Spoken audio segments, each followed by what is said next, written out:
আসসালামু আলাইকুম প্রিয় বন্ধুরা, আশা করছি আপনারা সবাই ভালো আছেন, সুস্থ আছেন। সিয়ানা ব্লগে আপনাদের স্বাগত জানাচ্ছি। আজ আমি আপনাদের গরুর মাংসের রেজালা রান্না করে দেখাবো। বন্ধুরা, এ মাসেই তো কোরবানির ঈদ, তাই আমি আজকে আপনাদের সহজভাবে গরুর রেজালা রান্না করে দেখাবো। আপনাদের একটু হলেও উপকার হবে। বন্ধুরা, এই গরুর মাংসের রেজালা খেতে একদম বিয়েবাড়ির মতোই হবে। তাহলে চলুন বন্ধুরা, গরুর রেজালা তৈরি করা যাক। বন্ধুরা, এখানে আমি গরুর মাংস কেটে ভালো করে ধুয়ে পানি ঝরিয়ে নিয়েছি। গরুর মাংস রেজালা তৈরি করতে হলে গরুর মাংসের সাইজটা একটু বড় হতে হয়। রেজালা তৈরি করার জন্য চুলার উপরে আমি প্যান বসিয়ে দিয়েছি। দিয়ে দিচ্ছি পরিমাণ মতো সাদা তেল। এখানে আমি 3টি তেজপাতা ছিঁড়ে দিয়ে দিচ্ছি। এখন দিচ্ছি 3 টুকরো দারুচিনি। এবার দিয়ে দিচ্ছি 5 পিস এলাচ থেতো করে।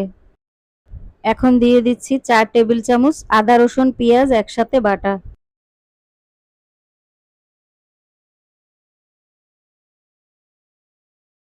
দিচ্ছি 2 টেবিল চামচ জিরে ধনে বাটা। এখন দিচ্ছি 5 পিস লং। এখন দিয়ে দিচ্ছি 1 টেবিল চামচ কাঠবাদাম কাজু বাদাম এবং জয়ফল জয়ত্রী একসাথে বাটা।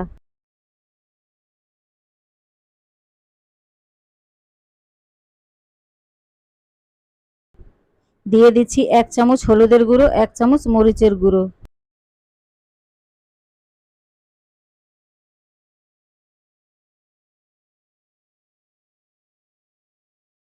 দিয়ে দিচ্ছি স্বাদ মতো লবণ।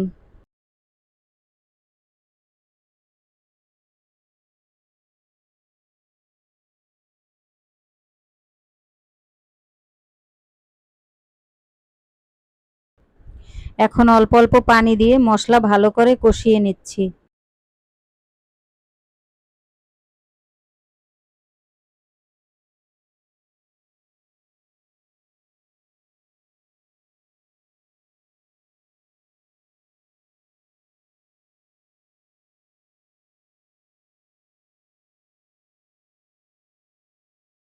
মশলা কষানো হয়ে গেছে, এখন গরুর মাংসের পিসগুলো দিয়ে দিচ্ছি। বন্ধুরা, মনে রাখবেন, মশলা যত ভালো কষানো হবে যে কোনো রেসিপি ভালো লাগবে।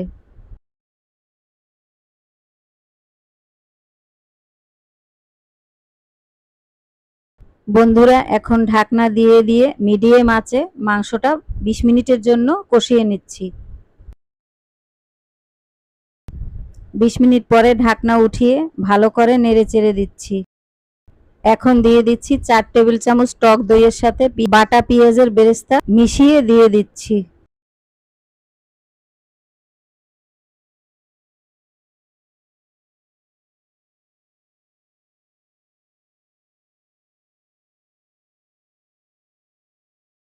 এখন দিয়ে দিচ্ছি 1 চামচ চিনি।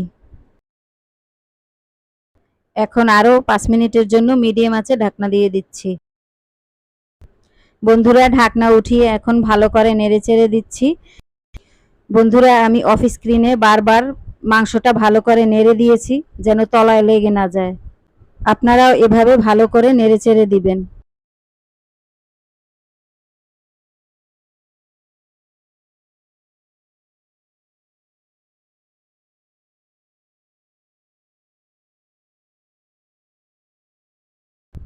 এখন দিয়ে দিচ্ছি পরিমাণ মতো গরম পানি।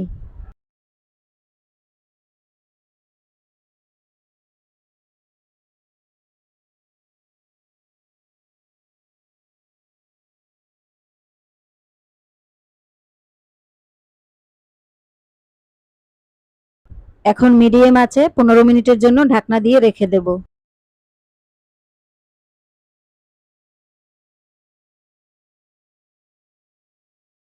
বন্ধুরা, গরুর রেজালা তৈরি হয়ে গেছে। এখন নামিয়ে নেয়ার আগে দিয়ে দিচ্ছি সামান্য পরিমাণে গরম মশলার গুঁড়ো এবং 1 কড় পরিমাণে কেওড়া জল। বন্ধুরা, মনে রাখবেন, এই কেওড়া জলই হচ্ছে গরুর রেজালার প্রধান উপকরণ। গরুর রেজালায় কেওড়া জল না দিলে বিয়েবাড়ির স্বাদ পাবেন না। তাই গরুর রেজালায় কেওড়া জল দিতেই হবে।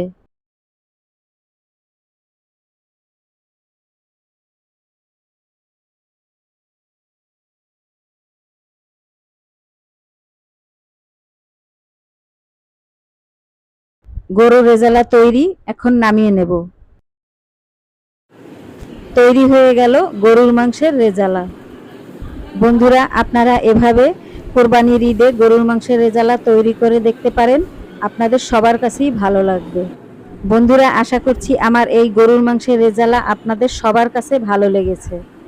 যদি আমার এই রেসিপিটি আপনাদের কাছে একটুকু ভালো লাগে, তবে লাইক, শেয়ার, কমেন্ট এবং সাবস্ক্রাইব করে সিয়ানা ব্লগের পাশে থাকবেন। বন্ধুরা, আমার চ্যানেলে আরও গরুর মাংসের রেসিপি রয়েছে, আপনারা চাইলে দেখে আসতে পারেন। সবাই ভালো থাকবেন, সুস্থ থাকবেন, নিরাপদে পথ চলবেন। সবাইকে ধন্যবাদ।